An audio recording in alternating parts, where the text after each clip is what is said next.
Di antara serpihan sejarah Timur Tengah yang berdarah, terdapat satu babak panjang yang sering diabaikan oleh sejarah. Selama 8 tahun, dua bangsa besar yang pernah berdiri sebagai pusat kekaisaran kuno, yaitu Mesopotamia dan Persia, terlibat dalam salah satu konflik paling brutal, paling panjang, dan paling mengerikan di era modern. Tidak sedikit yang menyebut bahwa perang ini tidak kalah mengerikan dari Perang Dunia I. Sejak 22 September tahun 1980 hingga 20 Agustus tahun 1988, Iran dan Irak terkunci dalam pertarungan hidup mati yang menelan korban jiwa antara 500.000 hingga 1 juta orang. Parit-parit yang membusuk, ladang ranjau yang tidak bertepi, ditambah dengan gas kimia yang merobek paru-paru, semuanya menjadi simbol kekejaman perang ini. Namun, yang paling tragis dari perang ini, siapapun yang menang, dunia tidak enggan mengingatnya.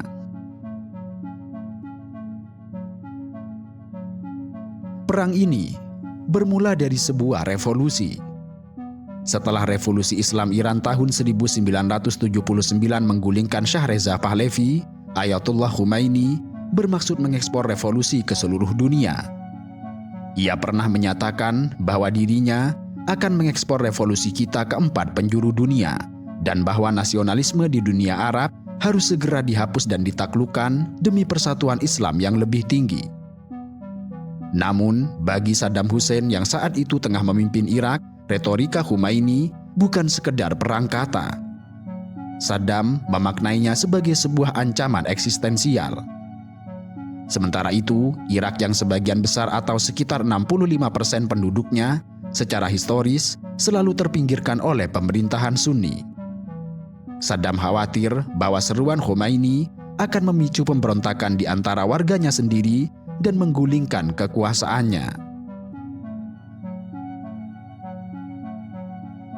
Ketakutan ini terlihat dalam tindakan dramatis Saddam sesaat sebelum perang. Pada tahun 1979, Saddam memberlakukan darurat militer di kota Karbala dan Najaf untuk meredam demonstrasi yang didukung oleh Iran. Ia menempatkan Ayatullah Syiah terkemuka bernama Muhammad Baqir Sadr sebagai tahanan rumah, dan pada tahun 1980, Baqir Sadr dan saudarinya dieksekusi dengan tuduhan menjadi agen revolusi Iran. Tidak hanya itu, Saddam juga mengusir lebih dari 100.000 warga Syiah Irak yang diduga mendukung Iran. Menariknya, konflik ini juga memiliki dimensi personal yang dalam. Khomeini pernah menghabiskan bertahun-tahun dalam pengasingan di kota Najaf, Irak. Namun, pada tahun 1978, atas desakan Shah Iran, Saddam mengusir Khomeini dari Irak, yang hal ini kemudian dianggap Khomeini sebagai penghinaan pribadi yang tidak pernah dilupakan. Maka ketika Khomeini kembali ke Iran sebagai pemimpin tertinggi, kebenciannya terhadap Saddam bersifat pribadi sekaligus ideologis. Hal ini menjelaskan mengapa ketika Irak menawarkan genjatan senjata pada tahun 1982, Khomeini dengan keras menolak dan bersumpah untuk terus berperang sampai rezim setan kecil di Baghdad berhasil digulingkan. Di sisi lain, meskipun ideologi adalah bahan bakar utamanya, sengketa perbatasan yang telah berlangsung lama menjadi percikan api. Fokusnya adalah jalur air Syatul Arab, satu-satunya akses Irak ke Teluk Persia, dan jalur vital bagi perdagangannya. Pada tahun 1975, untuk mengakhiri dukungan Iran terhadap pemberontakan Kurdi di Irak, Saddam yang saat itu menjabat sebagai wakil presiden dengan enggan menandatangani perjanjian Algiers yang memberikan Iran kontrol atas tepi timur jalur air tersebut. Setelah revolusi Iran, Saddam melihat sebuah peluang. Dia percaya bahwa Iran berada dalam kekacauan. Militernya dilemahkan oleh pembersihan para perwira loyalis Shah dan negara itu terisolasi secara internasional. Ini adalah momen yang tepat untuk membatalkan perjanjian Algiers yang sangat memalukan, merebut kembali kendali penuh atas Syatul Arab, dan mungkin bahkan mencaplok provinsi Khuzestan yang kaya minyak di Iran, yang memiliki populasi etnis Arab yang signifikan dan oleh Irak disebut sebagai Arabistan. Maka pada 22 September 1980, dengan keyakinan bisa meraih kemenangan dengan cepat, pasukan Irak melintasi perbatasan untuk memberikan hadiah kehancuran kepada Iran. Invasi cepat yang dibayangkan oleh Saddam ternyata sangat jauh dari perkiraan. Perlawanan Iran yang sangat sengit dengan menghentikan laju pasukan Irak. Dalam beberapa bulan, perang berubah menjadi mimpi buruk dengan taktik-taktik yang mengingatkan pada kengerian front barat dalam Perang Dunia I. Medan perang menjadi medan kebrutalan, di mana ideologi dan kondisi material masing-masing negara melahirkan metode pertempuran yang sangat kontras dan sama-sama mengerikan. Garis depan pertempuran membeku di sepanjang sungai Syatul Arab. Kedua belah pihak menggali jaringan parit yang luas dan kompleks, dilindungi oleh kawat berduri, ladang ranjau yang mematikan, dan pos-pos senapan mesin yang saling berhadapan. Sehingga pertempuran besar untuk merebut atau mempertahankan kota-kota perbatasan seperti Basra dan Khorramshahr itu berubah menjadi penggilingan daging manusia, di mana kemajuan diukur dalam meter dan dibayar dengan harga ribuan nyawa. Iran, terutama pada awal perang, relatif kekurangan peralatan militer. Kendati demikian, sebagai gantinya, mereka mengirimkan jutaan relawan berjubah perang atau basit yang sangat termotivasi oleh semangat syahid Syiah. Para relawan ini disuruh menyerbu medan ranjau dan parit musuh secara massal. Kerapnya serangan gelombang manusia ini mengakibatkan puluhan ribu pasukan Iran gugur, terutama dalam mengantisipasi posisi Irak yang bertahan di balik parit. Taktik yang sangat gila dan mengerikan ini membuat wilayah antara kedua negara ibarat lautan mayat yang beku oleh semangat patriotik serta janji surga bagi kaum pejuang muda.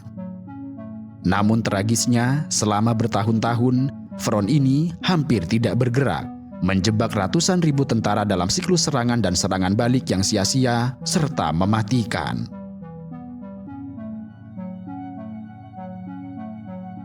Jika Iran menggunakan iman dan semangat yang menggila, maka Irak menggunakan teknologi dalam bentuk yang paling mengerikan. Secara sistematis, Irak menggunakan senjata kimia sebagai alat perang untuk melawan keunggulan jumlah Iran. Ini adalah kejahatan perang yang dilakukan berulang kali dengan sedikit kecaman dari dunia internasional di saat itu. Irak mengerahkan berbagai agen kimia, termasuk gas mustard yang menyebabkan luka bakar dan lepuh menyakitkan, serta agen saraf yang lebih mematikan seperti tabun dan sarin, yang menyerang sistem saraf dan menyebabkan kematian karena sesak nafas. Serangan-serangan ini digunakan secara luas di medan perang, seperti dalam pertempuran di Kepulauan Majnun dan untuk merebut kembali semenanjung Fau. Namun, kebrutalan kimia Irak tidak ditujukan kepada tentara, melainkan kepada warga sipil. Pada Maret 1988, sebagai pembalasan atas kerjasama pejuang Kurdi Irak dengan pasukan Iran, Angkatan Udara Irak menjatuhkan bom kimia di kota Kurdi Halabja. Selama beberapa hari, pesawat-pesawat Irak menyebarkan koktail mematikan dari gas mustard dan agen saraf di atas kota. Akibatnya adalah pemandangan apokaliptik. Sekitar 5.000 warga sipil yang sebagian besar wanita dan anak-anak tewas di tempat, di jalanan, serta di rumah mereka. Puluhan ribu lainnya menderita luka bakar, kebutaan, dan kerusakan paru-paru permanen, dengan efek kesehatan jangka panjang seperti kanker dan cacat lahir yang menghantui para penyintas selama beberapa dekade. Ketika pertempuran di darat menemui jalan buntu yang berdarah, kedua belah pihak yang putus asa mencari cara lain untuk mematahkan kemauan lawan. Konflik pun meluas dari medan perang tradisional ke jantung kehidupan sipil dan arteri ekonomi.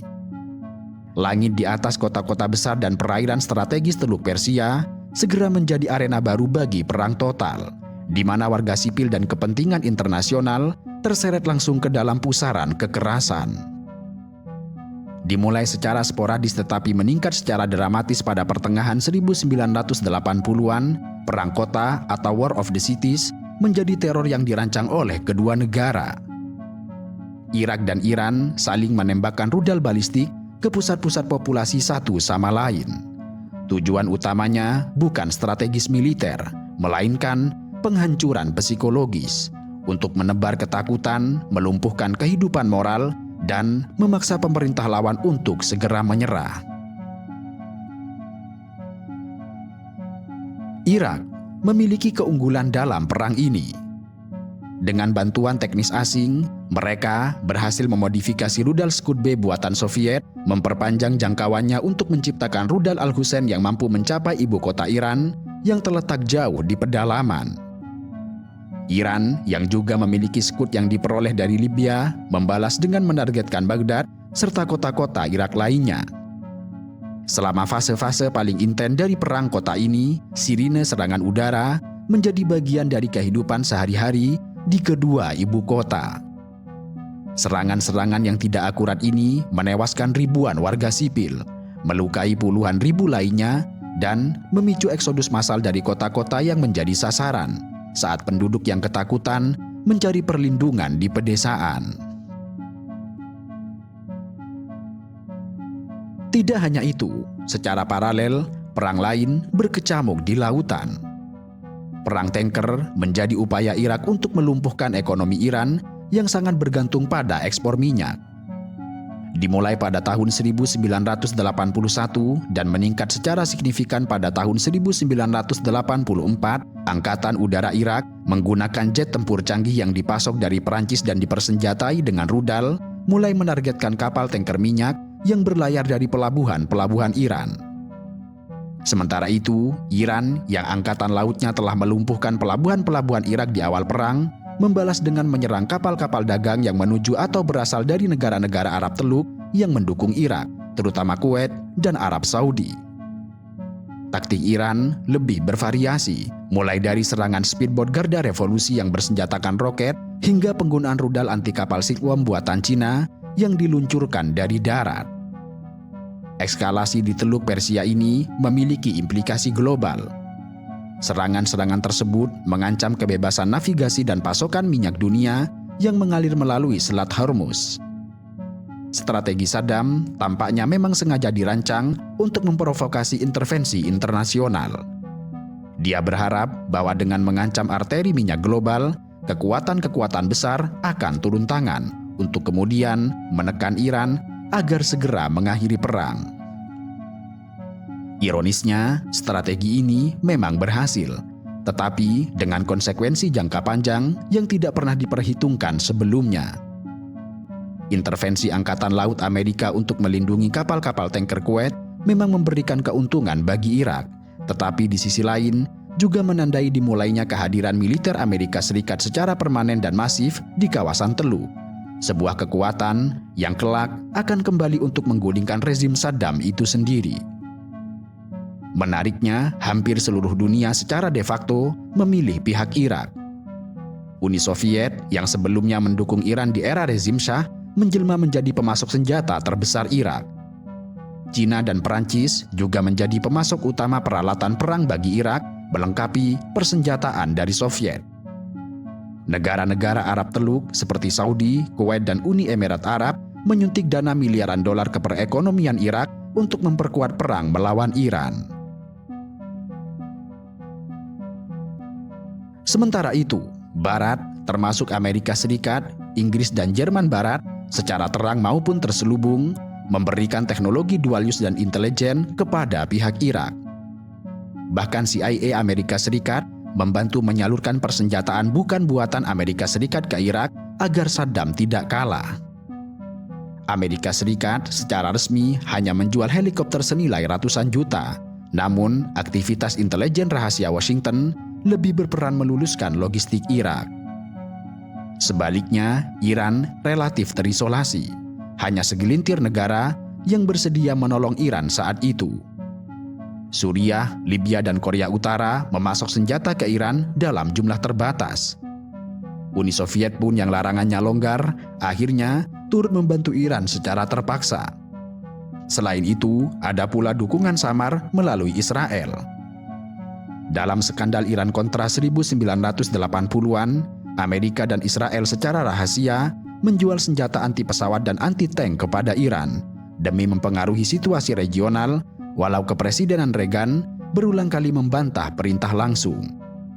Namun, bantuan Iran jauh di bawah skala dukungan terhadap negara Irak. Perang Iran-Irak meninggalkan luka panjang dan membentuk geopolitik kawasan Timur Tengah. Bagi Irak, 8 tahun perang berarti kehancuran ekonomi serta utang yang luar biasa. Pemerintah Saddam pulang dengan negara utuh, namun terbengkalai dengan utang besar-besaran, menumpuk lebih dari 80 miliar dolar utang kepada negara-negara Teluk pada tahun 1990. Infrastruktur Irak juga porak-poranda. Cadangan devisa habis dipakai membiayai perang, dan akibatnya semangat nasionalisme Irak yang sempat bangkit tertutup krisis ekonomi serta tekanan politik. Saddam mulai merasa dipermalukan.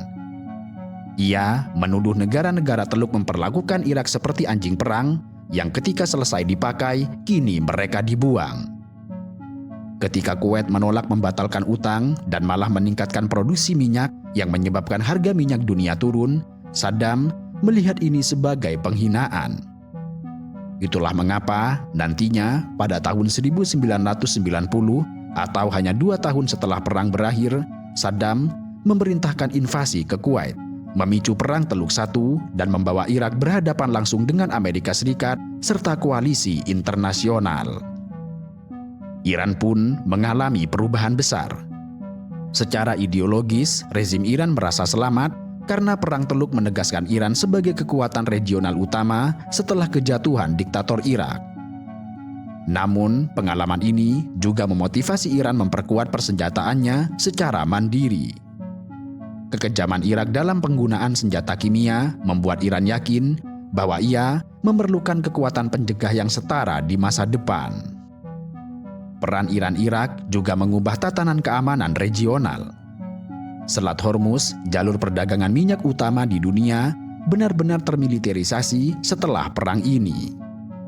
Amerika Serikat menjaga konvoi tanker, sementara Iran mengembangkan armada kapal cepat dan rudal anti kapal untuk berpotensi menutup selat jika konflik baru terjadi.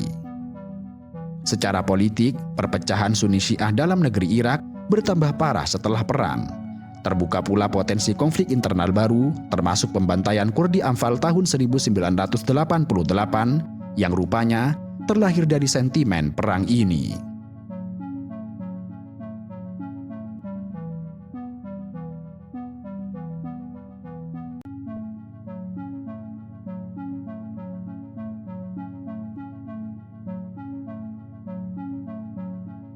Musim panas tahun 1990 menyelimuti Timur Tengah dengan hawa yang lebih panas dari biasanya.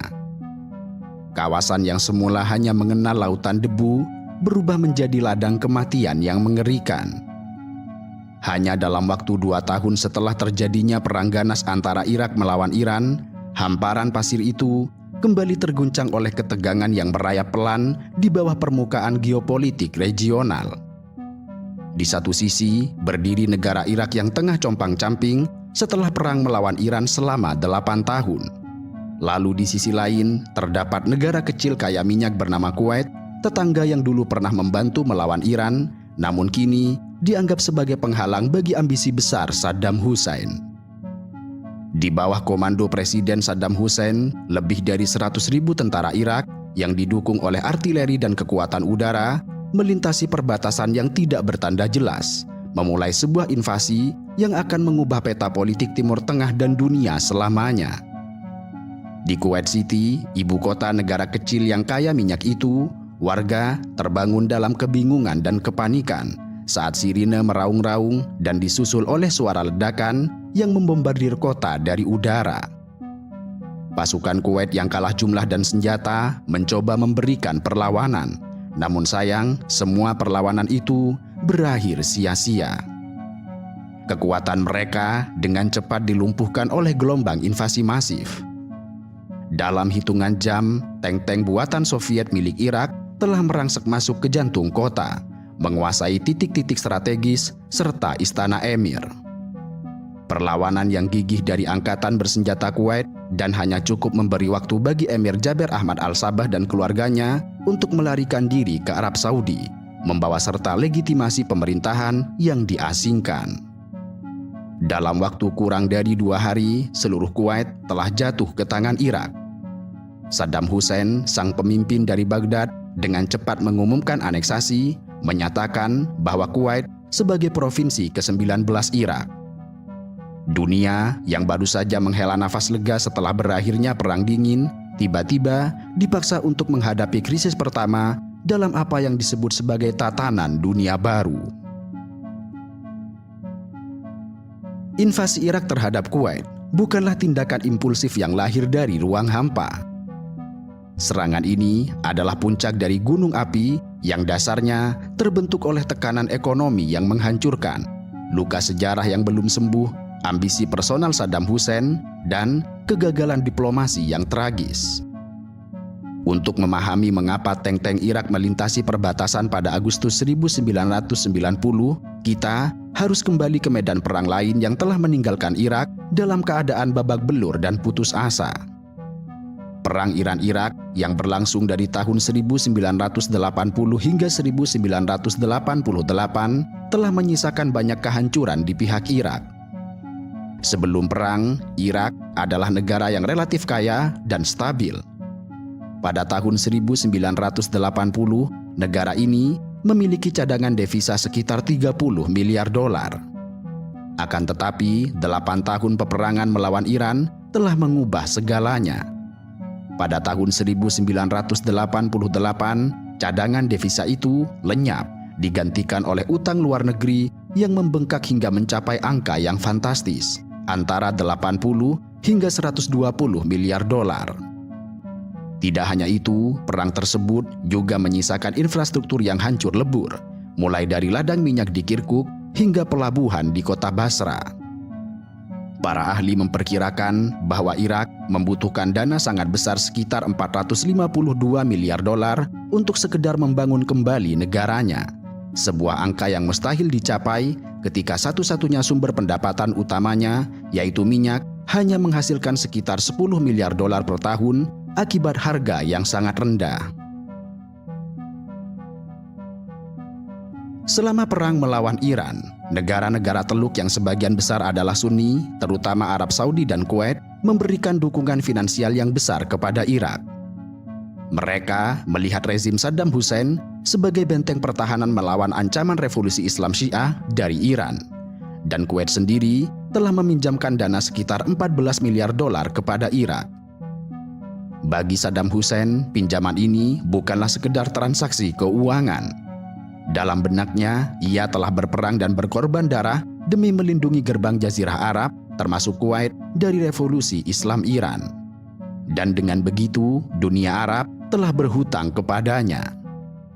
Itulah mengapa Saddam berargumen bahwa uang yang diberikan oleh Kuwait seharusnya dianggap sebagai bantuan persaudaraan atau pembayaran atas jasa perlindungan, bukan utang yang harus dilunasi. Ia berulang kali meminta Kuwait dan Arab Saudi untuk menghapuskan utang-utangnya. Kendati demikian, dunia, terutama negara-negara Arab Teluk, tidak melihatnya demikian. Kuwait menolak permintaan itu dan bersikeras agar utang tersebut tetap dilunasi. Bagi Saddam yang sangat sensitif terhadap loyalitas dan pengkhianatan, penolakan ini adalah sebuah tamparan keras. Ia melihatnya sebagai tindakan pengkhianatan dari negara yang seharusnya berterima kasih kepadanya. Namun, bukannya mendapatkan ucapan terima kasih, ia merasa Kuwait justru bersekongkol dengan kekuatan Barat untuk mencekik Irak secara ekonomi. Retakan dalam hubungan persaudaraan Arab ini pada akhirnya mulai melebar yang kemudian diikuti dengan kecurigaan serta keputusasaan ekonomi yang semakin dalam. Jika utang adalah racun yang merusak hubungan dari dalam, kebijakan minyak adalah serangan dari luar yang dirasakan Saddam Hussein sebagai upaya sabotase yang disengaja. Perekonomian Irak yang hancur pasca perang sangat bergantung pada satu hal, yaitu harga minyak mentah yang tinggi. Setiap kenaikan harga minyak sebesar $1 per barel akan menambah pendapatan tahunan Irak secara signifikan. Itulah mengapa Saddam Hussein mendesak organisasi negara-negara pengekspor minyak atau OPEC untuk membatasi produksinya guna menaikkan harga minyak. Tetapi, Kuwait dan Uni Emirat Arab memiliki agenda yang berbeda. Sebagai negara dengan industri hilir perminyakan yang kuat, mereka tidak terlalu terpengaruh oleh harga minyak mentah yang rendah. Sepanjang akhir 1980-an, kedua negara ini secara konsisten memproduksi minyak jauh di atas kuota yang ditetapkan oleh OPEC, membanjiri pasar dan menyebabkan harga minyak dunia anjlok dari sekitar $20 menjadi di bawah $14 per barel. Bagi Irak, yang setiap penurunan $1 harga minyak berarti kehilangan pendapatan sebesar $1 miliar, tindakan Kuwait dan Uni Emirat Arab ini adalah sebuah malapetaka. Saddam Hussein tidak melihatnya sebagai kebijakan pasar yang wajar, tetapi sebagai sebuah perang ekonomi yang terkoordinasi dan ditujukan langsung untuk menghancurkan negara Irak. Di tengah ketegangan akibat perang harga, muncul sengketa lain yang lebih spesifik dan eksplosif, yaitu ladang minyak raksasa Rumaila. Ladang minyak ini, salah satu yang terbesar di dunia, membentang di bawah perbatasan antara Irak dan Kuwait. Irak menuduh Kuwait menggunakan teknologi pengeboran miring yang canggih untuk menyedot minyak dari bagian ladang yang berada di dalam wilayah teritorial Irak.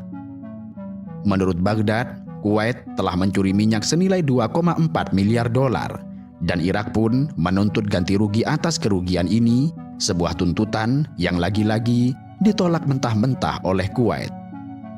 Meskipun beberapa sumber, termasuk para pekerja minyak di lapangan, mengindikasikan bahwa klaim pengeboran miring ini kemungkinan besar dibuat-buat karena minyak di ladang Rumaila mengalir dengan mudah tanpa memerlukan teknik canggih, namun bagi Saddam Hussein, tuduhan ini menjadi pembenaran yang sempurna.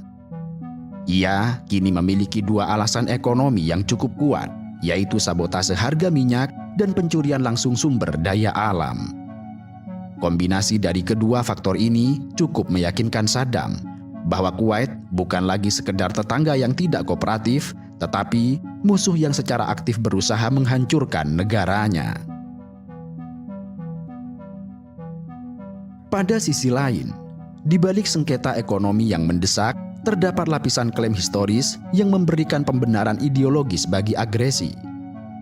Bagi banyak kaum nasionalis Irak, Kuwait bukanlah negara yang sah. Mereka memandang Kuwait sebagai entitas artifisial yang diciptakan oleh penjajah Inggris pada awal abad ke-20, dipisahkan secara tidak wajar dari Provinsi Basra yang secara historis merupakan bagian dari wilayah Mesopotamia di bawah Kesultanan Utsmaniyah. Ini artinya narasi bahwa Kuwait adalah provinsi ke-19 Irak yang hilang bukanlah ciptaan Saddam. Sentimen ini telah ada selama beberapa dekade dan menjadi bagian dari retorika politik Irak jauh sebelum Saddam Hussein berkuasa. Pada tahun 1961, tidak lama setelah Kuwait merdeka, Irak di bawah pemerintahan Abdul Karim Qasim telah mengancam akan menginvasi untuk membebaskan provinsi yang telah hilang itu. Sebuah ancaman yang hanya berhasil digagalkan oleh intervensi pasukan Inggris. Dengan demikian, ketika Saddam Hussein menggunakan klaim historis ini, ia tidak hanya berbicara untuk dirinya sendiri, tetapi juga menyentuh sentimen nasionalis yang sudah lama ada di negara Irak.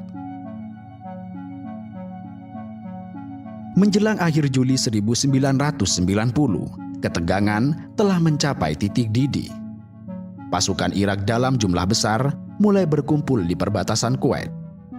Di tengah ancaman ini, sebuah upaya diplomasi terakhir yang putus asa diatur di Jeddah, Arab Saudi, di bawah mediasi Mesir dan Arab Saudi. Pertemuan ini berlangsung pada 31 Juli dan 1 Agustus 1990 dan menjadi kesempatan terakhir untuk mencegah perang. Delegasi Irak yang dipimpin oleh Izzat Ibrahim Al-Duri, orang kedua di dalam pemerintahan Saddam, datang dengan serangkaian tuntutan yang sangat berat.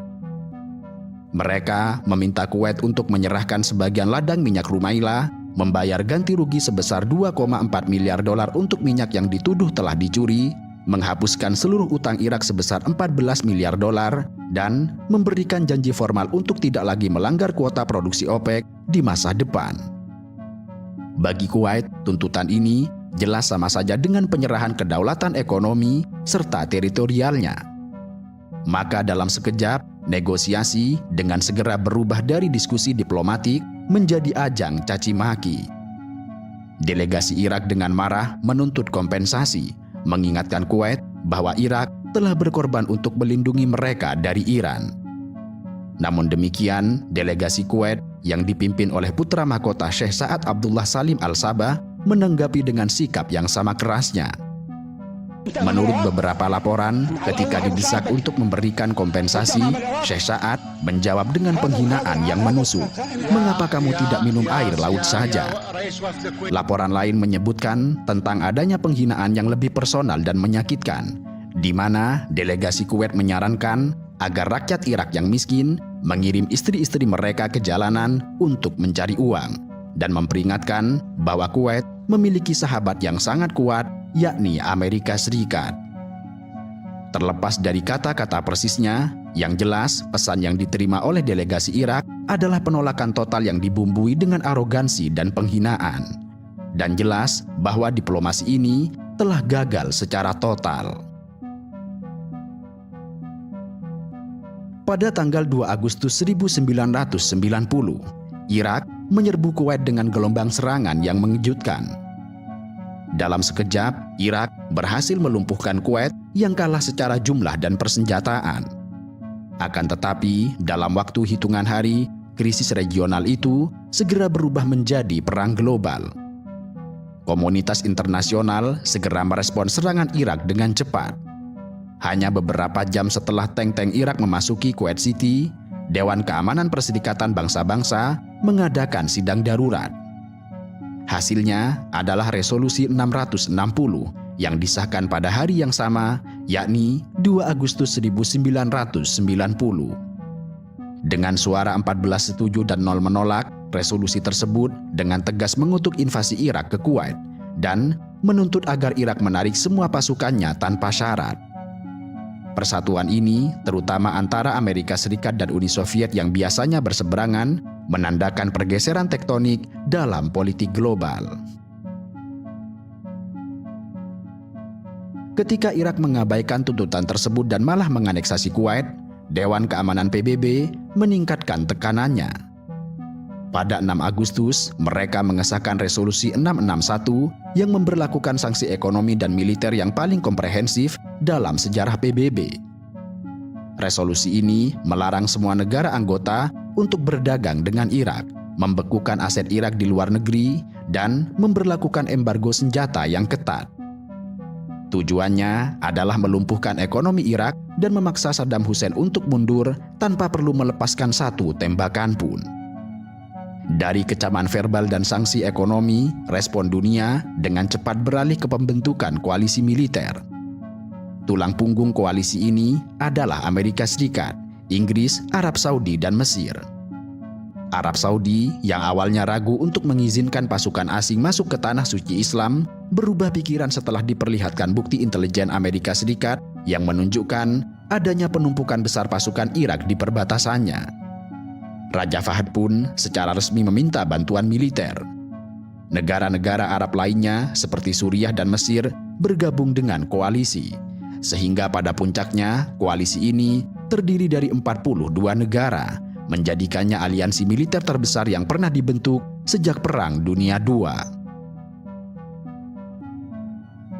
Dengan terbentuknya koalisi, dimulailah salah satu pengerahan kekuatan militer terbesar dan tercepat dalam sejarah modern bernama Operasi Perisai Gurun. Tujuan awalnya adalah untuk melindungi Arab Saudi dari kemungkinan invasi lanjutan oleh Irak. Tetapi kemudian skala pengerahannya jauh melampaui sekedar pertahanan. Selama 5 bulan berikutnya, dari Agustus 1990 hingga Januari 1991, gurun pasir Arab Saudi berubah menjadi pangkalan militer raksasa.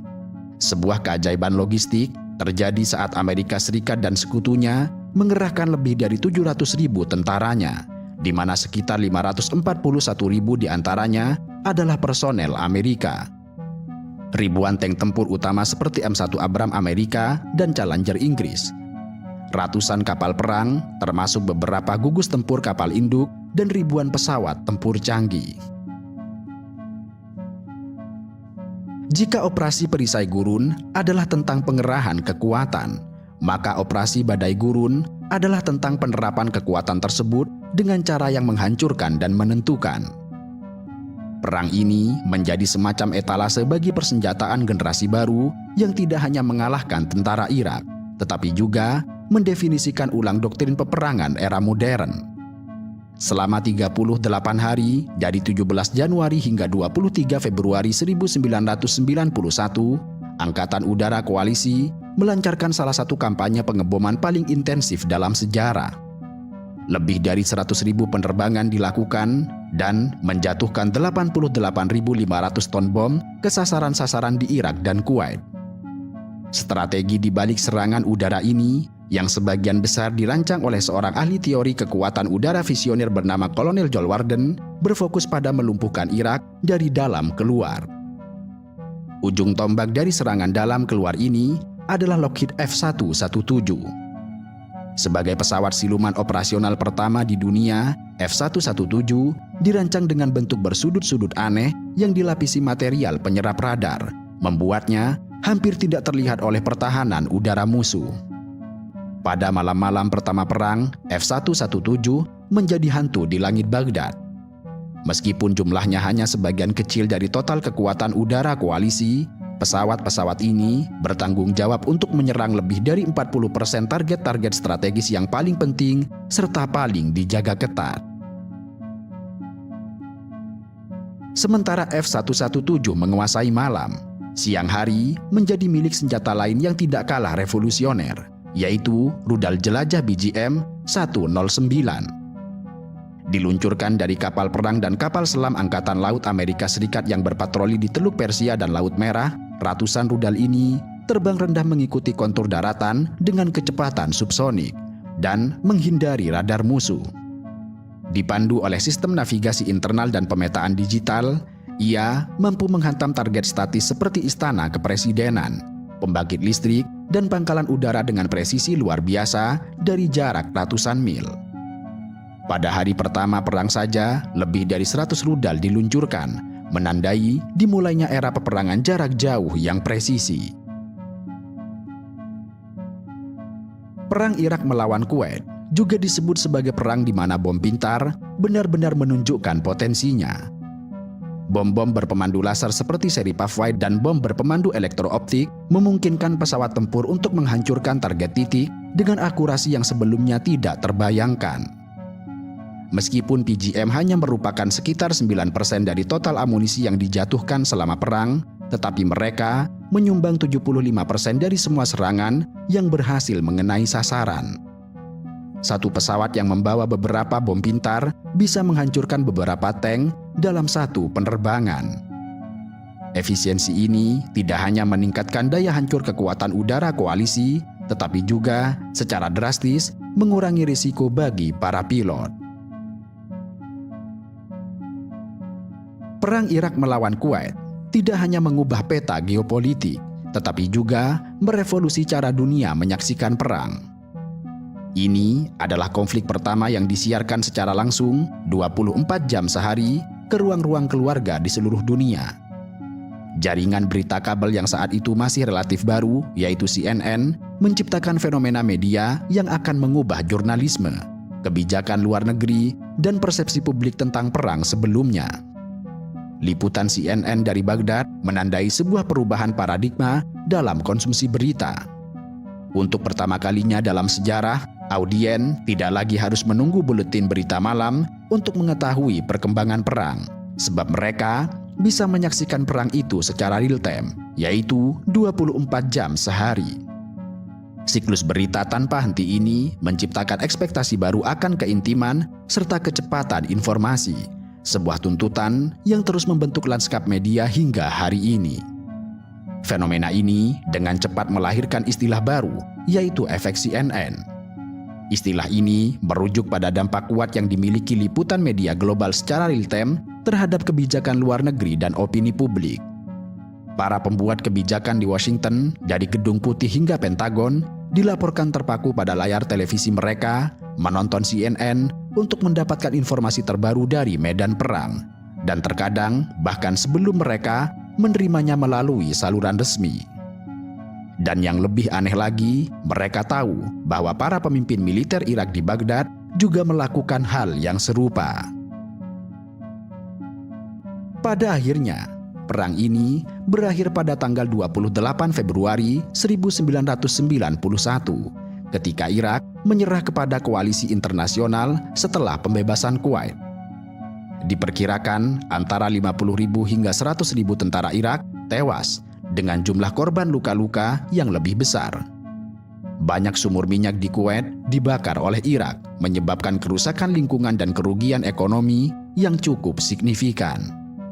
Saat pasukan Irak dipukul mundur dari Kuwait, mereka melakukan tindakan balas dendam terakhir yang brutal, yaitu perang lingkungan. Dengan menggunakan bahan peledak, mereka secara sistematis menyabotase infrastruktur minyak Kuwait. Lebih dari 700 sumur minyak diledakkan dan sebagian besar di antaranya dibiarkan terbakar tanpa kendali. Maka apa yang terjadi selanjutnya adalah pemandangan apokaliptik. Gurun Kuwait berubah menjadi neraka di muka bumi. Api raksasa menyembur dari sumur-sumur minyak, membakar sekitar 4 hingga 6 juta barel minyak mentah setiap harinya. Asap hitam pekat membubung ke atmosfer, begitu tebalnya hingga menghalangi sinar matahari dan mengubah siang hari menjadi senja yang kelam. Para prajurit di darat melaporkan bahwa lendir dari hidung mereka menjadi hitam karena jelaga. Langit yang terbakar ini tidak hanya menjadi mimpi buruk visual, tetapi juga bencana ekologis, melepaskan berton-ton sulfur dioksida, karbon monoksida, dan partikel beracun lainnya ke udara, menyebabkan masalah pernafasan bagi penduduk serta personel militer di seluruh wilayah Teluk. Upaya pemadaman api menjadi tantangan internasional yang monumental. Tim pemadam kebakaran spesialis dari seluruh dunia dikerahkan ke Kuwait. Mereka menghadapi panas yang luar biasa, bahaya ledakan, serta ladang ranjau yang ditinggalkan oleh pasukan Irak. Dan butuh waktu hampir 9 bulan hingga November 1991 untuk memadamkan api terakhir. Selain kebakaran, Irak juga dengan sengaja melepaskan jutaan barel minyak mentah langsung ke Teluk Persia dari terminal minyak dan kapal tanker. Ini menciptakan tumpahan minyak terbesar dalam sejarah. Lapisan minyak tebal menutupi ratusan mil garis pantai, membunuh puluhan ribu burung laut, dan mengancam ekosistem laut yang rapuh, termasuk populasi lumba-lumba serta para penyu. Perang ini meninggalkan luka yang sangat dalam, tidak hanya bagi manusia, tetapi juga pada planet bumi. Artinya, meskipun pertempuran ini tidak berlangsung lama seperti halnya perang melawan Iran, namun dampaknya terasa selama beberapa dekade. Konflik ini meninggalkan warisan yang kompleks dan seringkali tragis, mulai dari bencana ekologis yang belum pernah terjadi sebelumnya, hingga krisis kemanusiaan yang mendalam, serta pergeseran geopolitik yang secara tidak sengaja melahirkan ancaman baru yang akan mendefinisikan abad ke-21.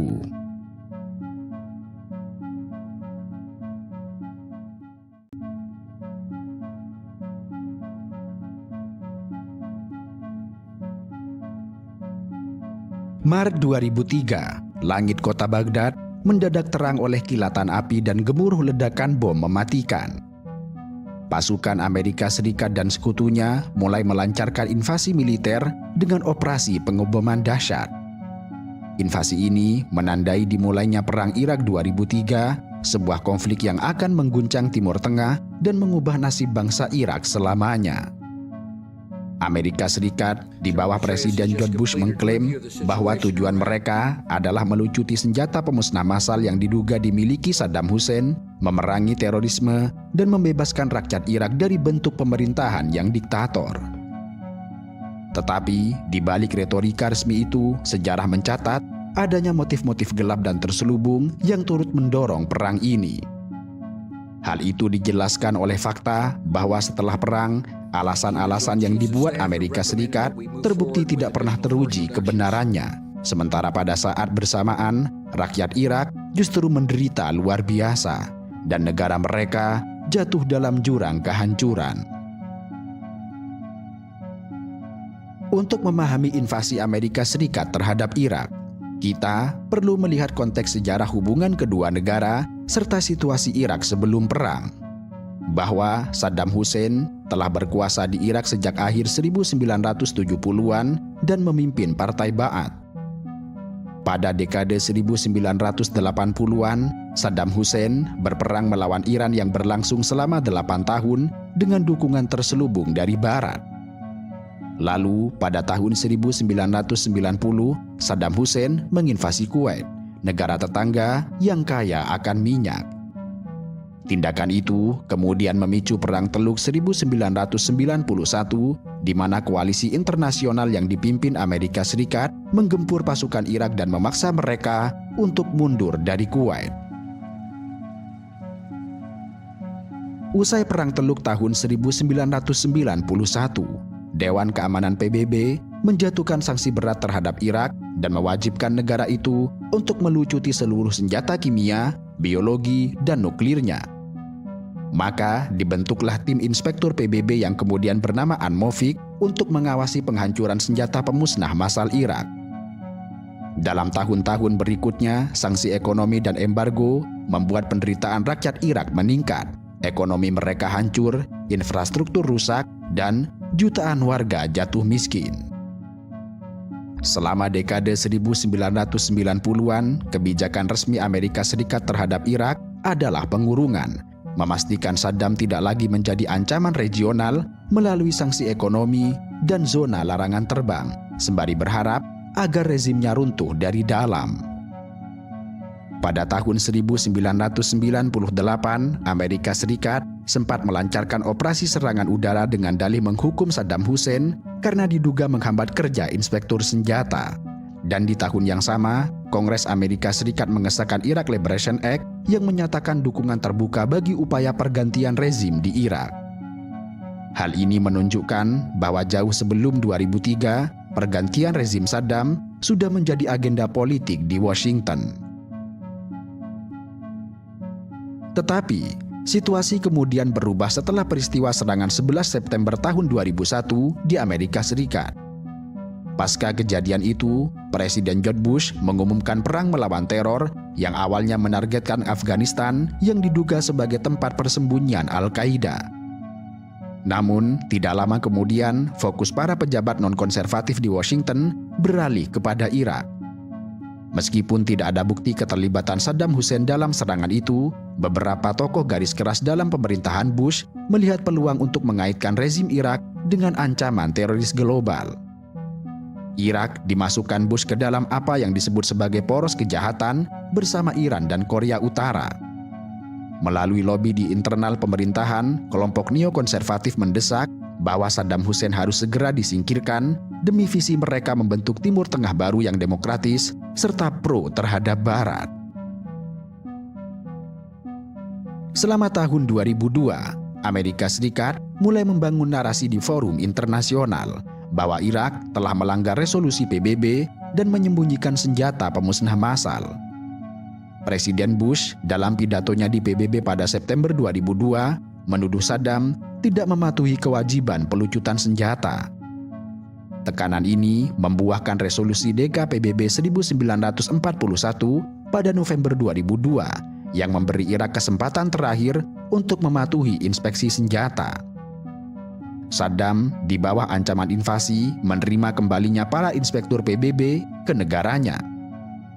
Pada akhir 2002 hingga awal 2003, tim An-Mofik melakukan inspeksi ketat di seluruh Irak, dan dunia sedang menunggu bukti apakah senjata itu benar-benar akan ditemukan. Kendati demikian, bagi Bush, senjata pemusnah massal Irak bukanlah tentang bukti.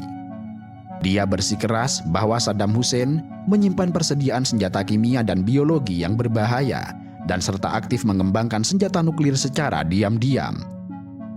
Ini artinya Washington menuduh Irak memiliki gudang senjata pemusnah massal yang sewaktu-waktu dapat disalurkan kepada kelompok teroris tanpa peduli apakah klaim itu terbukti kebenarannya. Narasi tersebut pada akhirnya membentuk fobia terhadap publik Amerika. Ada bayangan mengerikan bahwa jika Irak tidak diserang, Saddam Hussein bisa memberikan bom kimia atau bahkan nuklir kepada teroris untuk menyerang Barat.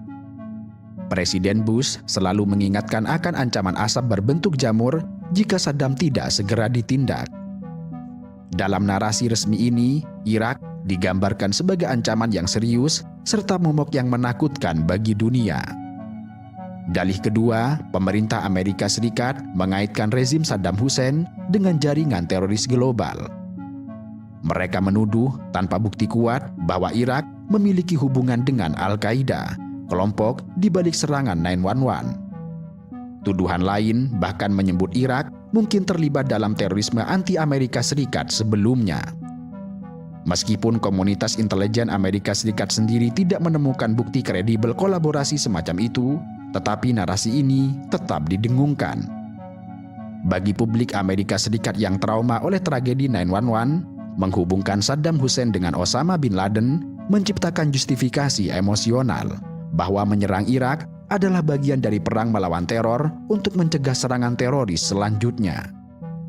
Alasan ketiga yang dikemukakan terutama oleh Perdana Menteri Inggris Tony Blair, yang kemudian diangkat pula oleh Amerika Serikat, adalah misi kemanusiaan untuk membebaskan rakyat Irak dari tirani Saddam Hussein. Barat menilai Saddam Hussein sebagai diktator brutal yang telah melakukan banyak pelanggaran HAM, termasuk menghabisi lawan politik, menindas kelompok Kurdi dan Syiah, serta pernah menggunakan senjata kimia terhadap warga Kurdi di Halabja pada tahun 1988.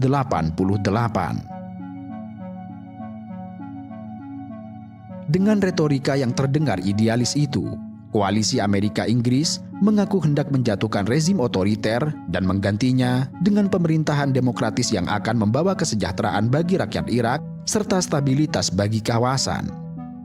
Penjajahan itu mereka kemas sebagai pembebasan, seolah pasukan penyerbu akan disambut seperti pahlawan oleh rakyat yang berterima kasih telah dijatuhkan diktatornya. Dalih ini juga selaras dengan agenda neokonservatif yang ingin menyebarkan demokrasi liberal di kawasan Timur Tengah. Ketiga alasan itu kemudian gencar dikampanyekan Washington dan London melalui berbagai podium internasional maupun media. Selama berbulan-bulan menjelang invasi, pemerintah Amerika Serikat dan Inggris menggelar propaganda intensif. Setiap juru bicara menekankan betapa mengerikannya Saddam Hussein jika dibiarkan.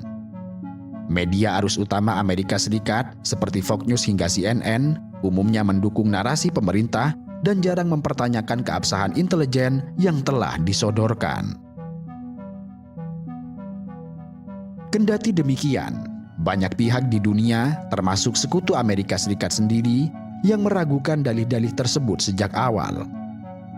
Perancis, Jerman, Rusia, dan Cina misalnya di Dewan Keamanan PBB meminta agar proses inspeksi senjata diberi waktu lebih panjang, karena hingga Februari 2003, tim Anmovik belum menemukan bukti keberadaan senjata tersebut di Irak. Jutaan orang di berbagai negara turun ke jalan untuk melakukan protes anti-perang, meneriakkan bahwa alasan Bush dan Blair tidak terbukti dan perang hanya akan membawa penderitaan. Gelombang demonstrasi global 15 Februari tahun 2003 bahkan menjadi aksi protes anti-perang terbesar sepanjang sejarah yang melibatkan antara 6 hingga 10 juta orang di 60 negara. Kecurigaan merebak bahwa dalih resmi Amerika Serikat Inggris hanyalah sebuah kedok, sementara motif sesungguhnya sangat busuk dan berbeda. Namun, keraguan dan peringatan dunia tersebut diabaikan oleh pemerintahan Bush karena ia sudah terlalu birahi untuk menyerang Irak. Di luar alasan resmi, sejarawan dan pengamat meyakini terdapat sejumlah alasan terselubung yang mendorong Amerika Serikat menginvasi Irak.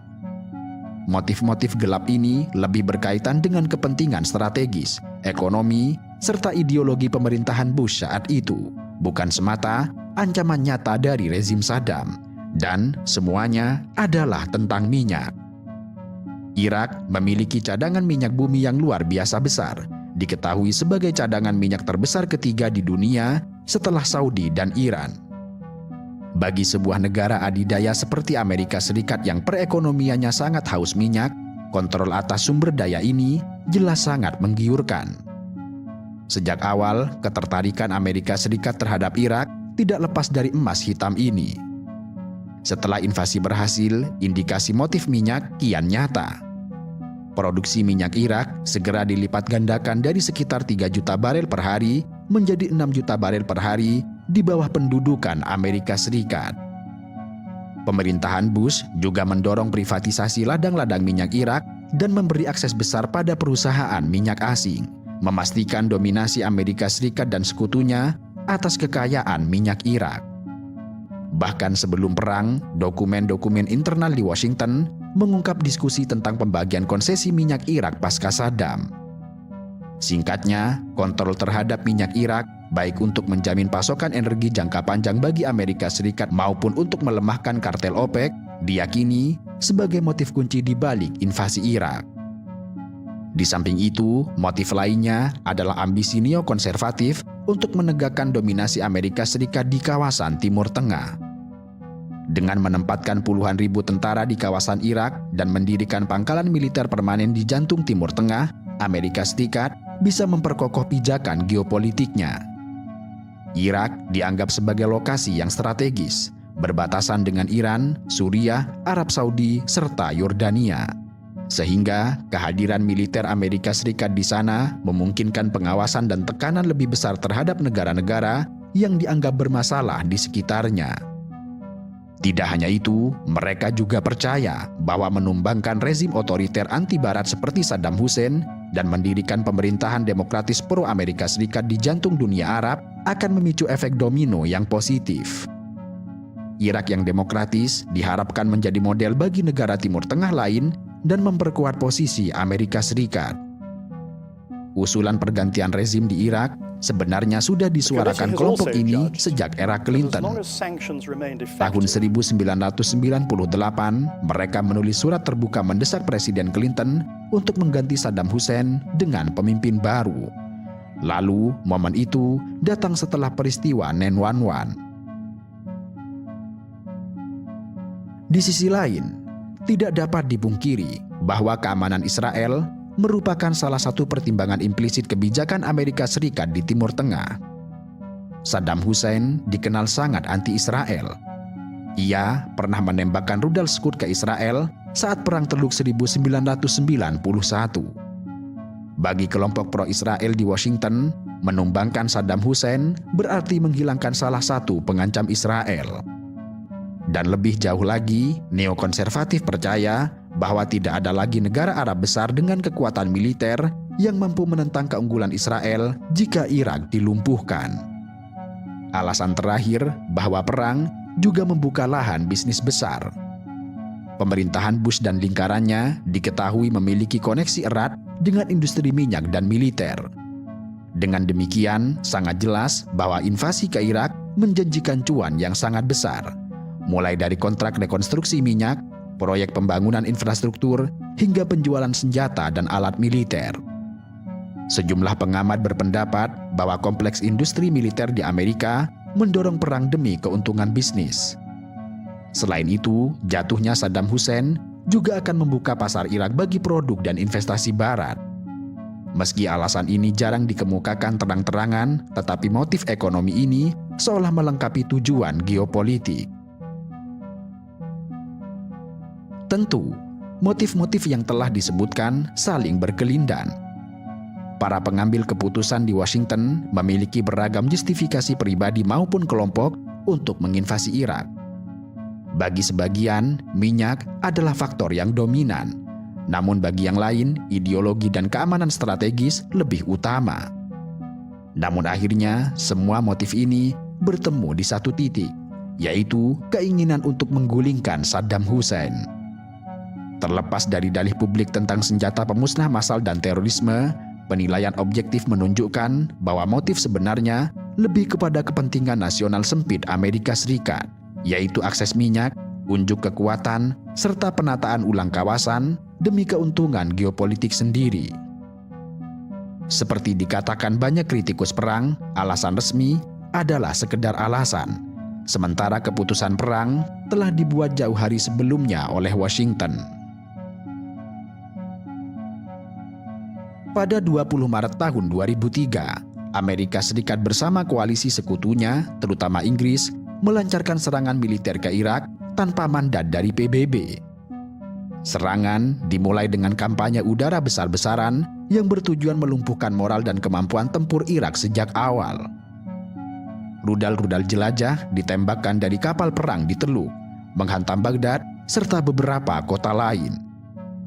Ledakan dahsyat menerangi langit malam, instalasi militer, istana Saddam, jaringan komunikasi hingga gedung kementerian dihajar bom secara membabi buta. Setelah gempuran udara, pasukan darat koalisi bergerak cepat dari arah selatan atau Kuwait. Ribuan tank dan kendaraan lapis baja Amerika Serikat menerobos perbatasan menuju Basra dan Nasiriyah, sementara pasukan Inggris mengamankan wilayah Basra di selatan. Perlawanan tentara Irak relatif cepat dipatahkan. Hanya unit-unit Garda Republik dan milisi loyalis Saddam yang memberikan perlawanan sengit di beberapa titik, namun mereka tidak mampu membendung teknologi dan udara koalisi. Dalam waktu kurang dari 3 minggu, pasukan Amerika Serikat berhasil mencapai pinggiran Baghdad. Pada 9 April 2003, dunia menyaksikan siaran langsung televisi ketika patung besar Saddam Hussein di lapangan Firdaus Baghdad dirobohkan. Momen ini disimbolkan sebagai jatuhnya Baghdad ke tangan Amerika Serikat. Beberapa warga Irak tampak bersorak dan memukuli patung Saddam Hussein yang telah jatuh, meski di kemudian hari terungkap bahwa kerumunan itu tidak sebesar yang digambarkan oleh media. Tentara Amerika Serikat mengibarkan bendera di wajah patung Saddam Hussein sebelum menumbangkannya, sebuah adegan dramatis yang sengaja dipertontonkan sebagai tanda kemenangan. Hari itu, Baghdad resmi berada di bawah kendali pasukan Amerika Serikat, menandai runtuhnya pemerintahan Saddam Hussein setelah 24 tahun berkuasa. Pada 1 Mei tahun 2003, Presiden George Bush menyatakan bahwa pertempuran besar di Irak telah berakhir. Meski pernyataan ini prematur, pada saat itu Amerika Serikat meyakini bahwa mereka telah mencapai tujuan utamanya, yaitu Saddam Hussein terusir dari kekuasaan. Memang Saddam Hussein sendiri berhasil melarikan diri dan bersembunyi selama beberapa bulan. Baru pada Desember 2003, ia berhasil ditemukan oleh pasukan Amerika Serikat. Setelah ditahan, Saddam Hussein kemudian diserahkan ke pemerintahan transisi Irak untuk diadili atas kejahatan terhadap kemanusiaan. Proses pengadilannya yang kontroversial tetap menghasilkan vonis mati. Saddam dihukum gantung pada 30 Desember tahun 2006 setelah dinyatakan bersalah atas pelenyapan penduduk desa Dujail pada tahun 1982. Eksekusinya berlangsung pada Hari Raya Idul Adha yang oleh banyak pihak dianggap sebagai timing yang tidak manusiawi. Meski Irak berhasil ditaklukkan dan sang pemimpin telah berhasil dijatuhkan, namun tidak satu pun senjata pemusnah massal berhasil ditemukan oleh pasukan koalisi setelah mereka memeriksa seluruh gudang senjata dan instalasi Irak. Pada Mei 2003, tim Iraq Survey Group yang terdiri dari lebih 1.400 ahli tidak menemukan bukti program senjata pemusnah massal aktif di Irak. Tuduhan yang menjadi alasan utama perang ternyata tidak terbukti sama sekali. Temuan ini membuat mantan pendukung perang di Barat, baik Bush maupun Blair, menghadapi kritik yang tajam.